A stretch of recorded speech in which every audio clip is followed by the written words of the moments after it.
specific deal. And I would say, actually, we've seen from Cornerstone Angels that the amount of deal flow that we have is actually significantly increased. And one of those is because of the poor economic conditions, the folks who've typically been able to fund it themselves or find their family or outside traditional capital, that's all sort of dried up. And they're sort of now looking, okay, let's try to do the business. So with that comes a bunch of poor quality deals. And then, as Larry's mentioned, now we're also seeing deals that are higher quality. They're further along. They're generating more revenue. They got a top-tier management team. And then the valuations also have decreased because they're really hungry for money. And because the VCs have gone up that spectrum downstream, they're trying to do bigger and bigger deals. Not enough of them are sort of competing for these deals. And so it's a great opportunity for angels to find these higher quality deals at better pricing. So how do you become an angel? How do you make that decision? I mean, we talked about being an accredited investor, but not everybody's willing to take these kinds of risks, right? So what should people think about? I mean, tell me the profile of the person who's a good angel investor. The average angel, I mean, the statistic is an angel on average has 14 years of entrepreneurial experience. So that's which someone who says has that many businesses. of these people, in fact, the vast majority of them, have been in businesses themselves, and not just been in them, but have started them or founded them or been part of a management team. They were key and instrumental in getting a company off the ground. So they can appreciate the life of an entrepreneur. And in some sense, it's a giving back.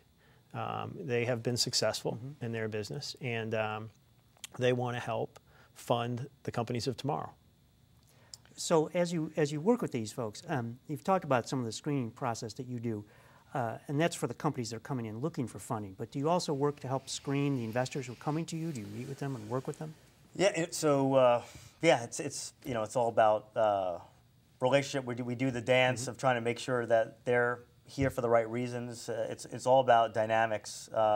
Obviously, we have a certain class and type of deal in the sectors that we look at. We want to make sure that the person has a similar interest. We want also people to be giving and open. One of the key rules and mantras of Cornerstone is that you're willing to open up your Rolodex and not be and doing this as sort of a free resource for companies that come to us. Though people are looking for capital, we're always in addition to capital. We want to make sure that we're able to help open doors for sales leads, for folks who are suppliers. So we want folks, again, who are that giving back type, who are willing to mentor and advise companies. So it's all about, as Larry said, a lot of these people are really all about, they're trying to give back to community. They feel like if they've left a company which they helped build up, they're missing that passion and excitement. Some of them wants to get a little bit in there. But you do have a mix between folks who are passive investors and folks who are more active investors. And we provide the opportunity for folks to decide which way they want to be. And if they're a right fit for a company, we'll help an individual angel try to see if they're the right person to be on an advisory board and help propel a company along. Now, does Cornerstone Angels, as an entity, also try to provide this guidance and work with the companies, or do you just rely on bringing the right investor into the right company? No, we definitely try to shepherd it. We try to set the tone for the whole group. And somebody that is in the organization of Cornerstone is a hand-holder, if you will, as our investors investigate the different companies. So as we move forward, the economy is changing and shifting. There are always industries that come into being, industries that go the way of the horse and buggy. Yeah. So as you guys look at the growth of the industries, what do we see that's growing? What's happening? Where is money flowing these days? Well, one area we're seeing a lot in, and obviously it's a big topic, is sort of clean tech and sustainability. And so, us within our Cornerstone Angels group, we're active with that. Larry and myself, through our day jobs, are also very active across this whole industrial innovation and sustainability space. So in anything relating to water, energy, power generation, energy storage, renewable alternative fuels is definitely something which is very active. And actually, the Midwest, where we look at a lot of opportunities, there's a lot of great feeders of great technology and great entrepreneurs within that space also. And that brings up an interesting question. I mean, you're here in Chicago, and I think people, when they read about startups and high tech, and they think California, sometimes New York. And with good reason. About 50% of venture capital is invested in only 2 states in the country. California and Massachusetts. Massachusetts. Yeah. So that leaves the other 48 states to share the other 50%. So it's tough for companies not located in the other states to raise venture capital. Does that give you guys an advantage or a disadvantage?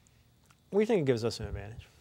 Yeah. And so if a company were starting up in Chicago, why would they start here, or if they'd reached a certain level, why would they stay here rather than moving to California? Or well, some have, and particularly in certain industries, some companies have left Chicago, and it's one of the things the city needs to think about is how, and the state for that matter, is how do we retain these types of companies.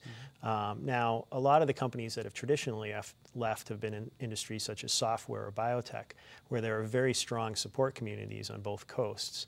But ironically, we have great research institutions here in Chicago, so there's no reason that we can't keep developing these companies. In fact, there's a lot of great research that comes out of Oregon, that comes out of Northwestern, that comes out of the University of Illinois, out of the University of Chicago, et cetera. And it's just a question of how do we provide the right community and resources to see these companies and foster them around. And Cornerstone is one part of that, but only one part. What would that look like? I mean, what other things need to happen here in Chicago that would create that community? Well, it's been a long discussion, but one of the key things is success. You can't Success say better than that. Success, yeah, right? Success, begets more success. And so I keep on saying is, how do we get, give back based upon where folks, have had the roots here of giving back and creating and fostering entrepreneurship and new venture creation here. And two, we've had a number of, successes. There have been a number of companies, whether it be Navtech on the GPS navigation side. Obviously we had Motorola, which is sort of changing times, but we had Motorola and a number of other companies which have done well. And the idea is, can these folks who've built these companies, they've sold them, they've made money, can they and will they continue to reinvest in entrepreneurs here? They need to give back, and hopefully they have the passion in this. Hopefully they're willing to both put their money and their time. But if folks don't do that, then it gets very difficult. And U.S. robotics was another big success story. Local, right. And there hasn't been as many successes from that as I think we would have hoped. Well, it may have been bad timing. There was, on the other side of the coin, there was March 1st, which had seemed to be a very powerful startup that ended up not. Yeah, of course, in California or Massachusetts, there are thousands of March 1sts, and there are thousands of March 1sts in Chicago, but they don't bat an eye at those failures. They just they move on to the next one. And that's part of the culture that you have to build in understanding that, as we said earlier, out of the 10 investments, only one might be a home run. It's just part of the process you have to be willing to go through. So as an angel investor then, I mean, if someone were going to become an angel, we're thinking about it, would you suggest that that person be willing to make 10 investments? Not just come in and make one, but be willing to make 10? Is that really the thought process? I think you do have to think much more than that, because the issue is it's almost like anything. How do you decide how many, which investments to make, and then which ones you're going to put more money in? The human nature is always, I like this one a little bit more, let's put more money in. But again, you never quite know which is that company, which is going to be that home run. And it's always, so you never want to put more bets on one, given sort of those odds. So yeah, someone I think really has to spread out and invest along that. And in addition to investing in a wide variety of companies, I think you have to go with things over a long period of time and being able to reinvest in companies. Well, I think that you guys are ideally suited to help people learn how to do that, right?